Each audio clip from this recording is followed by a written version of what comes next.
Per mi ha sigut una experiència molt positiva, en la qual des d'un impuls que s'ha llançat des de Calidés hem tingut la col·laboració de la Denominació d'Origen Penedès i alguns altres cellers de Penedès per organitzar durant 3 jornades actes per conèixer bé el territori i per donar a entendre què és el que estem fent, com són els nostres vins, tastar-los, veure la terra, veure l'entorn en el que estem. I al final això ha sigut una experiència boníssima i estic segura que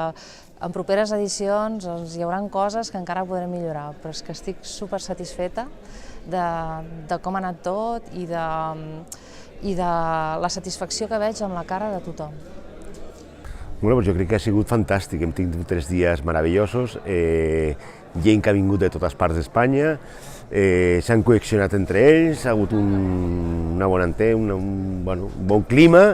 i al final ha parlat el territori, ha parlat l'entorn i per suposat ha parlat els vins. O sigui, vull dir, per suposat millorarem aspectes, però això ho tenim que tenir continuïtat, tenim que explotar aquest territori que tenim que demostrar aquestes virtuts que tenim i sempre amb aquesta qualitat que estem demostrant que aquests elaboradors que hi ha aquí i altres que no estan aquí avui,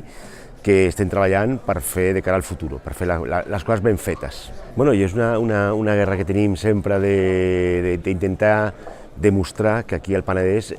fem grans negres, o sigui, tenim que pensar que abans de la filoxera al Penedès o a zones del Penedès, no tot el Penedès, es feien negres i de fet tenim un territori, no tot val, no a tots llocs es pot posar aquests negres, però quan es posa en un lloc idoni podem tindre els negres que avui hem tastat, meravellosos negres.